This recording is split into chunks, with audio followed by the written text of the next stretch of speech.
KPM.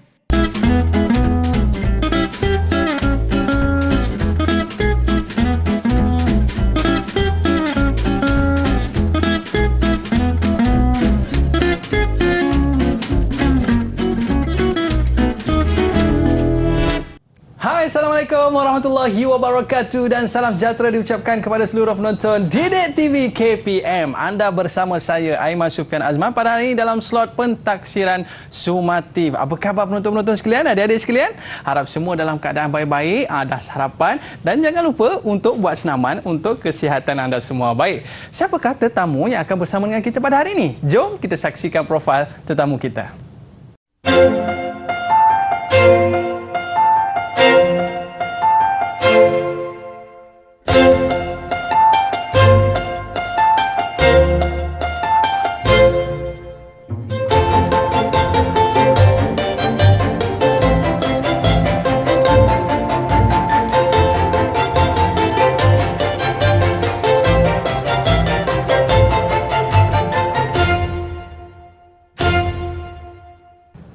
Baiklah, bersama dengan kita pada hari ini penolong pengarah unit Bahasa Melayu dan Bahasa Inggeris Sektor Pembinaan Instrumen Akademik Lembaga Peperiksaan KPM. Dan bersama kita pada hari ini Dr. Rohani Abdul Aziz. Apa khabar doktor? Alhamdulillah baik Aiman, terima kasih. Terima kasih doktor kerana bersama dengan kita pada hari ini dan juga bersama dengan kita pada hari Juru Bahasa Isyarat iaitu Cikgu Syaili Abdul Ghani daripada Sekolah Kebangsaan Pendidikan Khas Jalan Batu, Kuala Lumpur. Apa khabar cikgu?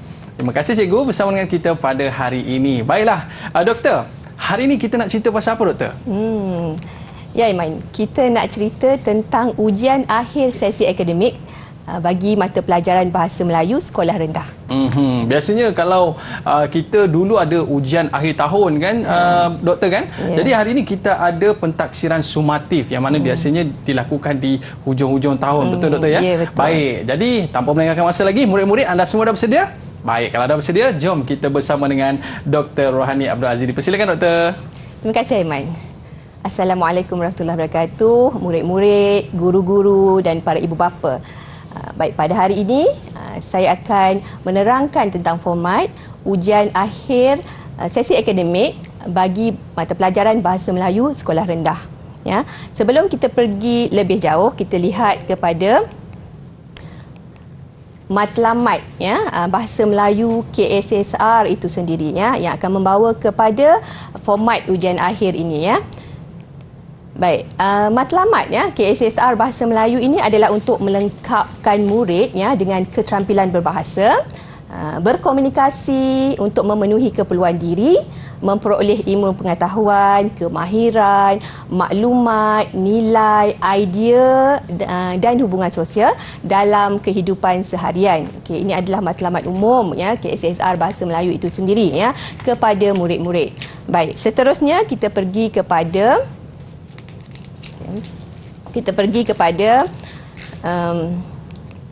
objektif mata pelajaran. Yes, kita pergi kepada objektif mata pelajaran. Okey. Untuk objektif mata pelajaran, okey, kita fokuskan kepada objektif mata pelajaran ya ataupun kemahiran yang akan ditaksir dalam ujian akhir ini ya, dalam ujian akhir sesi akademik ini. Jadi dua kemahiran utama iaitu membaca ya dan kemahiran menulis serta satu aspek iaitu aspek tata bahasa ya. Jadi untuk kemahiran membaca kita lihat ya dalam objektif mata pelajarannya membaca dengan sebutan dan intonasi yang betul, memahami dan menakul maklumat tersurat dan tersirat serta membaca pelbagai bahan bacaan bagi memperkaya kosakata dan maklumat untuk memupuk minat membaca. Ini dalam kalangan murid lah. Okey, untuk kemahiran menulis pula ya objektifnya adalah untuk menghasilkan pelbagai penulisan, mengedit dan menulis ulasan ya. Jadi sebenarnya objektifnya akan berkait dengan objektif pentaksiran nanti ya. Okey, kemudian yang ketiga ialah untuk aspek tata bahasa, menggunakan sistem bahasa yang betul dalam pertuturan, dalam pembacaan dan dalam penulisan ya. Okey. Jadi daripada objektif mata pelajaran ini maka terhasillah objektif pentaksiran itu sendiri ya. Kita tengok objektif pentaksiran. Okey. Bagi objektif pentaksiran bagi kemahiran membaca tadi, dia nak membaca, memahami, beri respon terhadap maklumat yang terdapat dalam pelbagai jenis bahan rangsangan. Ini sama ada bahan rangsangan sastra atau bahan bukan sastra. Ya. Okey, kemudian untuk kemahiran menulis tadi, objektif pentaksirannya adalah untuk melihat keupayaan murid menulis pelbagai jenis penulisan untuk menyampaikan idea, ulasan dan pendapat. Ya.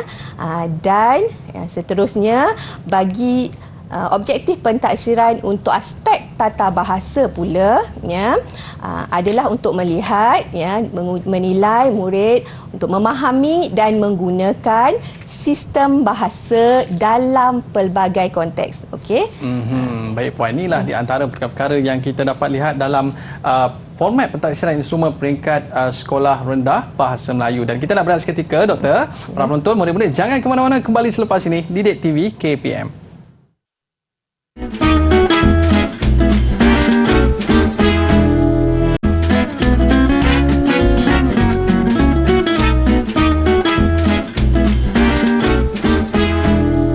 Kembali bersama saya Aiman Sufian Azman dalam slot pentaksiran sumatif. Dalam topik kita pada hari ini berkaitan dengan format pentaksiran instrumen peringkat sekolah rendah bahasa Melayu. Baik Doktor, untuk segmen pada kali ini apakah yang akan Doktor kongsikan? Untuk segmen kali ini kita akan lihat kepada format pentaksiran itu sendiri, iaitu untuk bahasa Melayu sekolah rendah bagi tahun 4, 5 dan 6. Baiklah. Boleh kita mulakan, Pak Doktor? Baik, okey. Untuk format ini kita lihat kepada beberapa perkara. Yang pertama adalah jenis instrumen. Jenis instrumennya adalah ujian bertulis, iaitu pemahaman dan penulisan. Tapi Doktor, pemahaman dan penulisan ni dia terletak pada kertas yang sama ke ataupun kertas yang berlainan? Okey. Dulu kalau format lama saya rasa Aiman pun sama macam yang lain. Kita letak kepada dua kertas yang berbeza. Ada satu kertas pemahaman, satu kertas penulisan. Betul. Ya, tapi sekarang kita akan gunakan satu instrumen atau satu kertas ujian sahaja. Dia ada bahagian yang akan membezakan untuk pemahaman dan penulisan. Okey. Seterusnya adalah dari segi jenis item. Untuk jenis item ada 4 jenis item yang akan digunakan dalam penghasilan item-item atau soalan-soalan yang dalam kertas ujian ini, iaitu item objektif aneka pilihan. Ini kita biasa objektif aneka pilihan ni contoh soalan ABC itulah Kemudian objektif pelbagai bentuk, dia masih soalan objektif tapi dalam pelbagai bentuk yang berbeza, contoh padanan, isi tempat kosong kemudian betul salah dan sebagainya. Kemudian ada juga jenis soalan berbentuk subjektif respon terhad yang ini ada rubrik yang tertentu untuk permakahan dan skema jawapannya. Kemudian yang keempat adalah subjektif respon terbuka. Ini memang murid-murid perlu menulis dalam bentuk yang lebih panjang, dalam karangan, dalam penulisan karangan memberikan idea dan ada rubrik untuk menentukan idea dan penggunaan bahasa dalam penulisan murid. Okey, seterusnya kita lihat kepada bilangan soalan. Kita ada 4 bahagian. Bagi setiap bahagian ada perbezaan markah dan juga bilangan soalannya. Bahagian A dia ada 10 markah wajarannya. Di situ ada soalan tata bahasa dan pemahaman petikan. Bagi soalan tata bahasa ni mengandungi 3 hingga 5 soalan. Manakala untuk pemahaman petikan ni tak ada 5 hingga 7 soalan. Nanti kita akan tengok pada contoh soalan nanti untuk setiap bahagian. Bagi bahagian B kita ada 10 markah. Di situ gabungan bentuk soalan, objektif pelbagai bentuk dan subjektif respon terhad. Di sini masih ada soalan pemahaman petikan dan ada 1 atau 2 soalan yang berkaitan dengan tata bahasa bersepadu yang kita uji berdasarkan petikan. Ini beza sikit dengan bahagian A tadi. Kemudian ada satu soalan lagi adalah soalan respons kritis dan kreatif. Ini satu soalan sahaja yang memberikan wajaran 5 markah. Okey, seterusnya pergi kepada bahagian C, iaitu wajarannya 10 markah. Yang ini subjektif, respon terbuka, ya. Tapi soalannya cuma satu dan murid kena menulis dalam satu perenggan sahaja, ya. Markahnya sesuailah 10 markah, ya. Kemudian di bahagian D pula, ya, dengan wajaran 20 markah, ya, adalah bahagian penulisan karangan, ya. Pun ada satu soalan, nanti kita tengok contoh soalan yang ini akan diberikan bahan rangsangan untuk murid menjawab tugasan tersebut, ya. Baik, dari segi markah, ya, peruntukan markah untuk keseluruhan kertas ujian ini adalah 50 markah, ya. Baik. Seterusnya, ya, kita lihat kepada tempoh ujian, ya. Dengan 4 bahagian tadi, ya, tempoh ujian ialah 1 jam 15 minit sahaja, ya. Dari segi kontrak, okey, kontrak ini adalah sebenarnya apa yang boleh ditaksir, perkara yang hendak ditaksir daripada ujian yang dijalankan. Jadi kita taksir pertama adalah pengetahuan sistem bahasa. Kemudian kita juga mentaksir kemahiran membaca dan kemahiran menulis itu sendiri. Dalam kemahiran membaca, kita tengok ikut aras taksonomi belumnya, kita ada kepada aras memahami, mengaplikasi dan kepada menganalisis, ya. Manakala bagi kemahiran menulis, kita boleh tengok dia kepada aras mengaplikasi, menganalisis, menilai, kepada mencipta. Tapi mencipta dalam konteks bahasa Melayu ini bukanlah mencipta produk. Dia lebih kepada mencipta hasil penulisan. Apa yang murid terbitkan daripada pemikiran berdasarkan tugasan yang diberikan, itulah yang kita nilai sebagai mencipta sesuatu yang penulisan yang menarik, yang baru, yang lebih matang dengan pelbagai idea, ya. Kemudian seterusnya kita tengok dari segi aras kesukaran, ya. Aras kesukaran item, okey. Kita masih menggunakan pakai rendah, sederhana dan tinggi. Okey. Maksud sini ialah soalan-soalan ini dia akan berada pada aras 50% aras rendah. Kemudian 30% soalan adalah dalam aras sederhana, manakala 20% lagi adalah dalam aras tinggi. Okey. Dan bila cerita pasal semua ini kertas ujian, tentulah membawa kepada kaedah penskorannya, ya. Kaedah penskoran ni bagaimana guru atau pemeriksa akan menanda ikut kaedah mana. Okey, kalau soalan objektif aneka pilihan atau objektif pelbagai bentuk menggunakan kaedah penskoran dikotomus, itu yang 1-0 tu. Kalau betul 1 markah, kalau salah 0 markah, ya.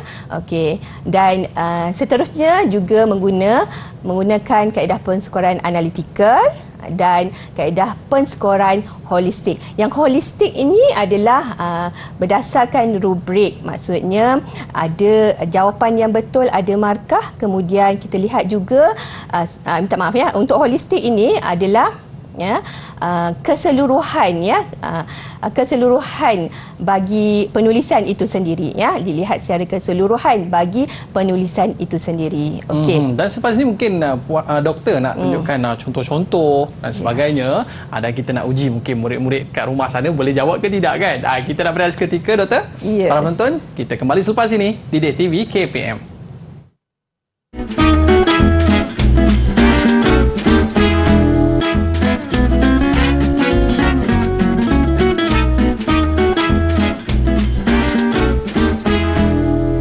Baiklah, kembali bersama saya Aiman Sufian Azman pada hari ini dalam slot pentaksiran sumatif. Kita cerita tentang format pentaksiran instrumen peringkat sekolah rendah bahasa Melayu. Dan bersama dengan kita pada hari ini adalah Dr. Rohani. Baik, doktor. Untuk segmen kali ini, apakah yang akan doktor kongsikan?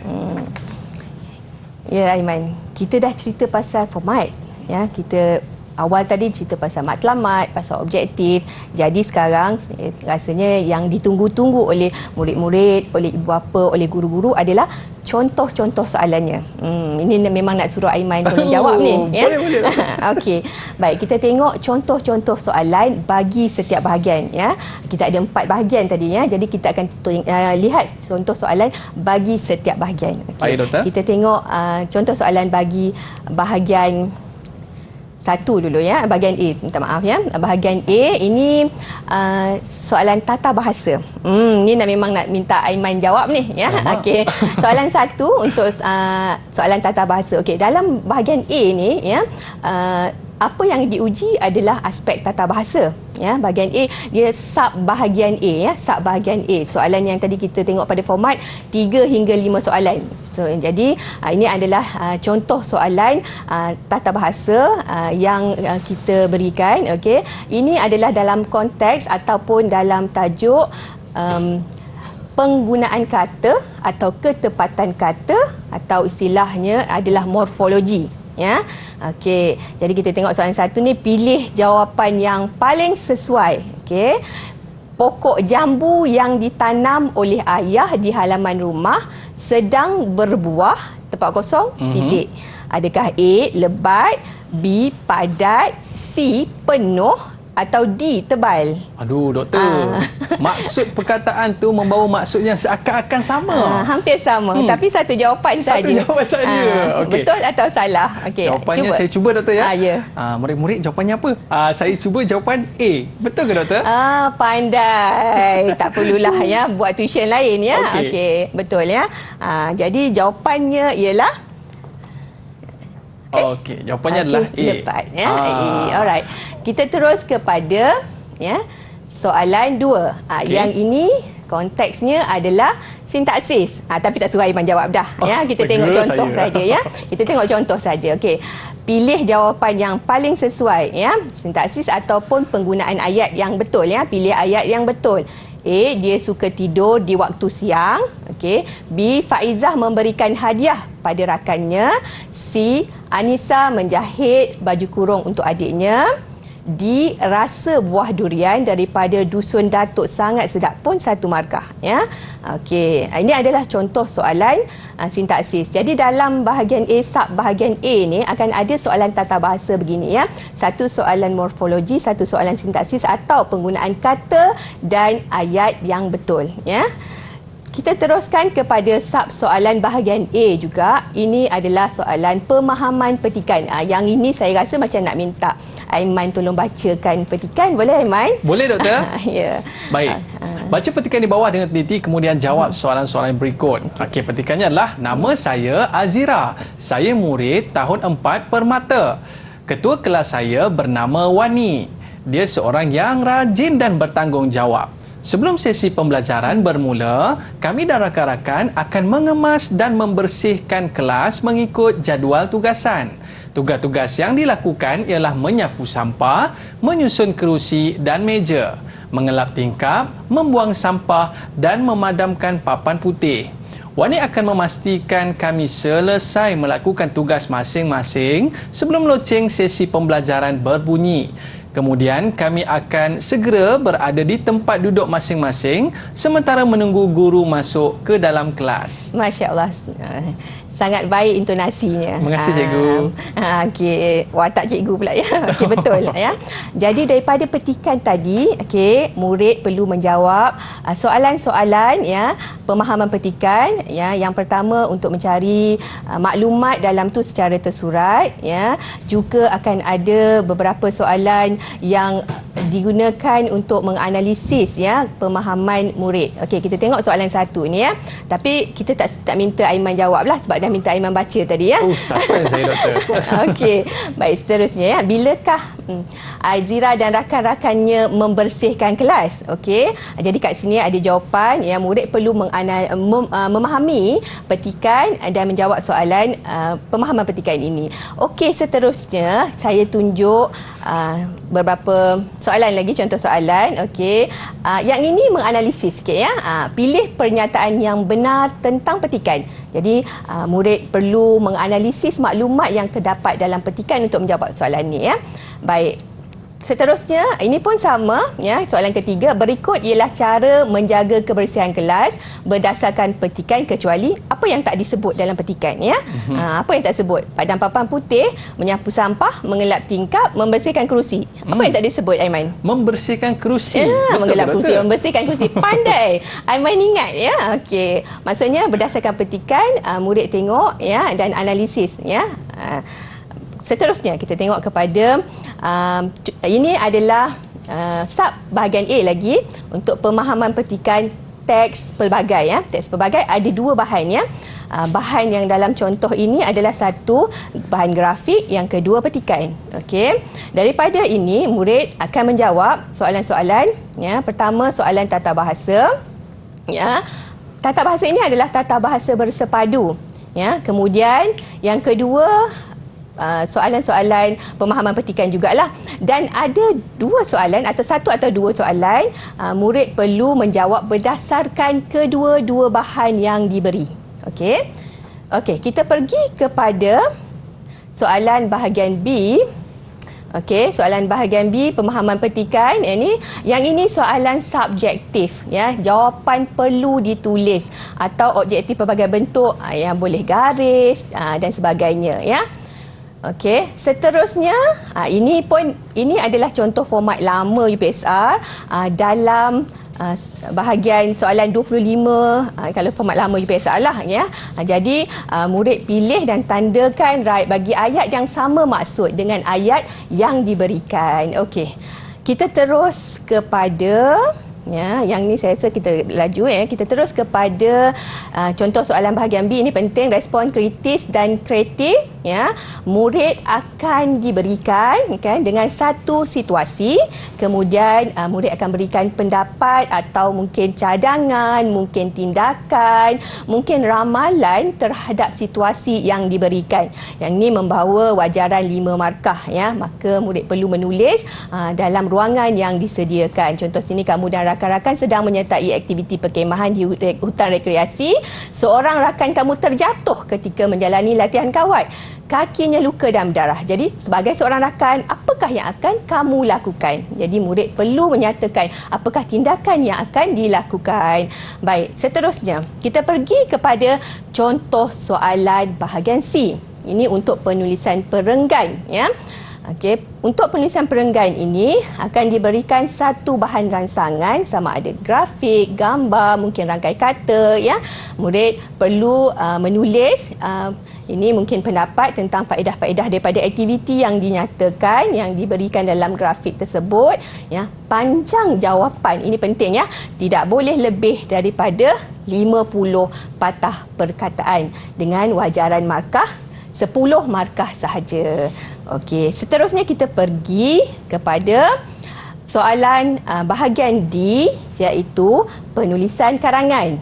Yang ini pun sama dengan format UPSR yang lama, cuma yang membezakannya ialah kita ada satu bahan grafik atau bahan rangsangan yang diberikan.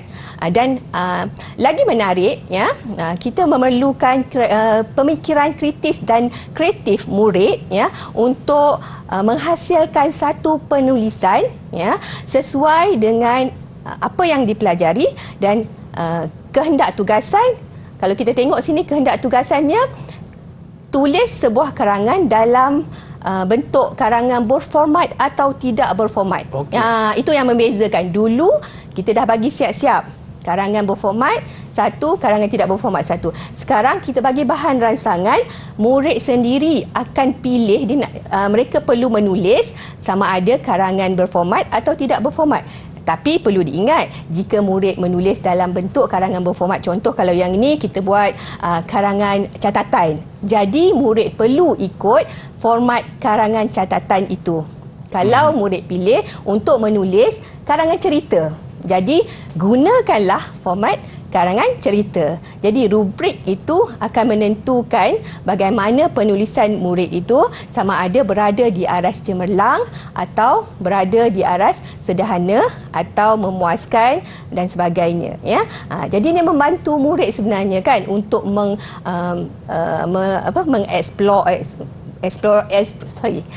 untuk membantu murid untuk menulis dengan lebih baik berdasarkan bahan rangsangan ya, sebab kita dah bagi ya, dengan idea-idea yang mungkin bercambah ya, dengan saya rasa macam-macam idea yang murid-murid boleh tulis ya dengan 20 markah ini wajarannya. Okey. Mungkin ada sedikit tips doktor untuk penulisan 20 markah ni banyak doktor kan.